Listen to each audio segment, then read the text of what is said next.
अच्छा, दुर्गति होती इनकी उनकी जिन्हें अधूरा ज्ञान होता है।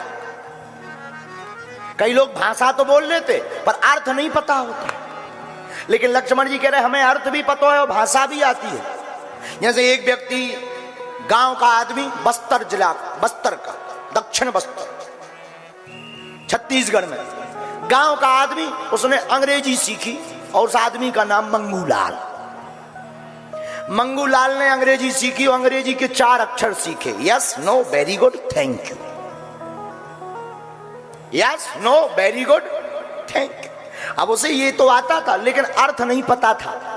लेकिन गांव का काम, तो गांव में अपनी इज्जत बनाने के चक्कर में कोई कुछ भी बोले तो अंग्रेजी में बोल दे, yes yes, no no no no no no no no, और फिर very good very good very good thank you. लेकिन अर्थ नहीं था पता कि मतलब क्या है। अब एक बार वो ट्रेन पर बैठा रायपुर के लिए, ट्रेन में एक भाई साहब की अटैची चोरी हो गई। तो उन भाई साहब ने मंगूलाल से पूछा, क्या तुमने हमारी अटैची देखी? मंगूलाल ने सोचा यहां अंग्रेजी बोलने का बढ़िया मौका है। उसने पूछा, क्या तुमने हमारी अटैची देखी? बोले यस। तो उन सज्जन ने कहा, तो भाई देखी तो बताओ। बोले no no no no no. सज्जन बोले बड़ा बेकार आदमी है, एक तो अटैची देखी, ऊपर से बता नहीं रहा, तो हम तुमको 4 चांटा में लगाएंगे, जेल में भिजवा देंगे, बुद्धि ठिकाने लग जाएगी। बोले very good very good very good very good. अब भाई साहब को बड़ी गुस्सा आ गई, उन्होंने 4 चांटा लगा दे, लाल हो गया। अब इन्होंने सोचा 3 तो बोले, एक और बोल लो थैंक यू।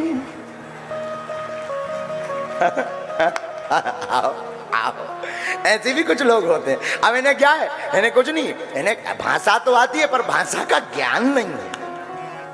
अच्छा, एक और है, रामचरितमानस है बड़ी अद्भुत। रामचरितमानस में भाषा भी है और भाषा का ज्ञान भी बताती है।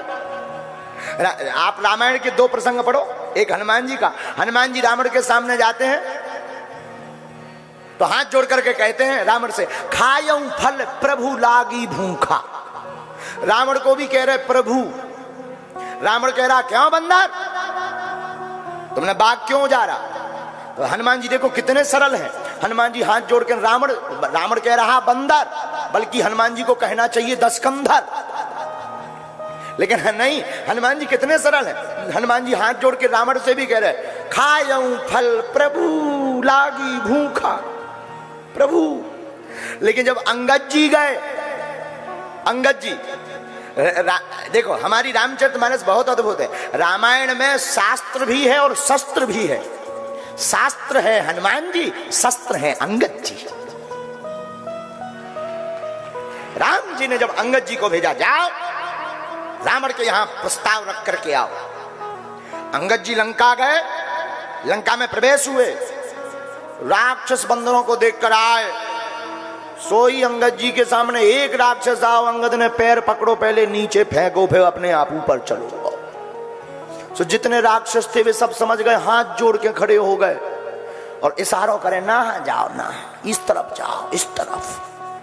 तो अंगद जी बोले, इशारा क्यों कर रहे, बता क्यों रहे? राक्षस बोले, हम तो पहले ही समझ गए थे, जब आप पहली बार आए थे सोई समझ गए थे कि खतरनाक हो, वही 10 मूड वालों रावण नहीं समझो, उसे समझा। अंगद जी बोले, हम तो पहली बार आए हैं। तो बोले, नहीं, पहली बार तुम्हारे जैसे ही एक और आए थे। अंगद जी बोले, उनमें हम में बहुत अंतर है, देखो अभी बताते हैं। रावण के सामने गए अंगद जी। रावण बोला, कौन है रे बंदर? सोई अंगद जी बोले, मैं रामदूत 10 कंधर। बोले, हनुमान जी थे जो प्रभु कहे गए, हम तुम्हें स्वामी और प्रभु नहीं कहेंगे। तुमने कहा बंदर? सोई अंगद जी बोले, हाँ बोलो 10 कंधर। और जहां इतना कहा, सोई रावण का दिमाग खराब। रावण कहता है, सावधान बंदर। देखो, रामचरितमानस शस्त्र शास्त्र दोनों सिखाती है, अंतर भी ज्यादा नहीं। शास्त्र का एक डंडा बाहर कर दो तो वही शस्त्र बन जाता है। शास्त्र, तुम आप लोग लिखो शास्त्र, और शास्त्र का एक डंडा आप बाहर कर दो तो क्या हो जाएगा? शस्त्र। रावण के सामने अंगद जी पैर जमा लेते हैं, बड़े बड़े योद्धा आते हैं पर कोई डिगा नहीं पाता। अंगद जी कहते कोई हमारा पैर उठा दे तो भगवान राम युद्ध करने नहीं आएंगे, जानकी जी हार गए, ये हमारा वचन। रावण सोचता है कि ये तो बढ़िया है, युद्ध भी नहीं करना पड़ेगा और जीत भी जाएंगे, पैर ही तो उठाना है। रावण उठता है, अंगद जी के पास जाता है और जैसे ही पैर पकड़ने के लिए उठाने के लिए तैयार होता, सोई अंगद जी पैर पीछे कर लेते। रावण बोले ये क्या है? अंगद जी बोले हमें भगवान ने इसलिए भेजा है कि तुम्हें झुकाना तो चाहिए पर हमारे चरणों में नहीं, अब तो तुम्हें झुकना ही है, चरण पकड़ना ही है, तो राम जी का पकड़ो। यही शस्त्र शास्त्र की व्याख्या है। क्या व्याख्या है?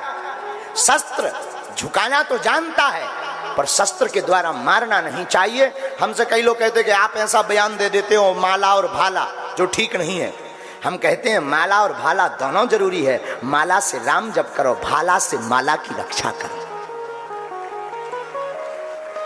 भाला का मतलब ये नहीं है कि तुम मारो, ना ना, भाला का मतलब है कोई अगर माला से नहीं मान रहा तो भाला का भय दिखाओ और उसे राम का बनाओ।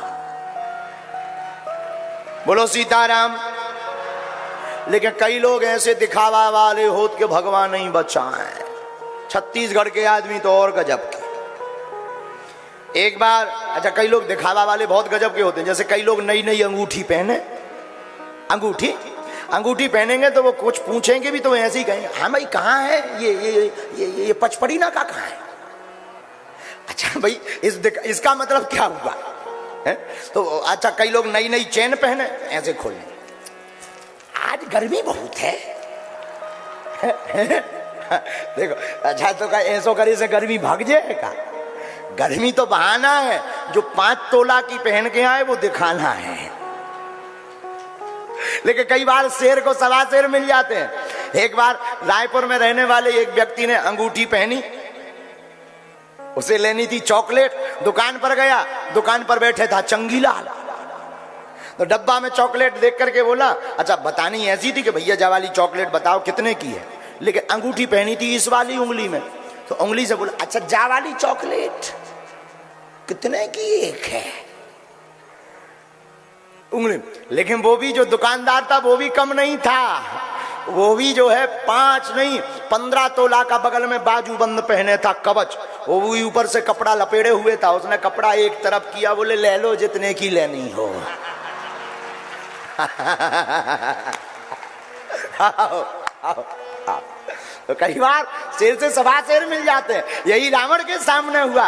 रावण कहता है कि चलत दशानन डोलत अपनी, जब मैं चलता हूं तो पृथ्वी डोलती है। अंगद जी कहते हैं तुम जब चलते हो तब पृथ्वी डोलती है। हमारे राम जी के तो भैया लक्ष्मण जी बोल देते हैं तो पृथ्वी डोलती है। तुम अपने चलने पे पृथ्वी डोलने की। हमारे रघुनाथ जी का प्रताप देखो। हा रामचरितमानस शस्त्र शास्त्र दोनों की व्याख्या बताती है। शस्त्र शास्त्र में एक डंडा का अर्थ है, उसी प्रकार राम जी हैं विनम्र, लक्ष्मण जी हैं आहा। राम जी हैं शास्त्र, लक्ष्मण जी हैं शस्त्र। राम जी हैं पताका, लक्ष्मण जी हैं डंडा। और पताका तभी फहराएगा जब डंडा खड़ा होगा और डंडा के ऊपर ही झंडा फहराएगा।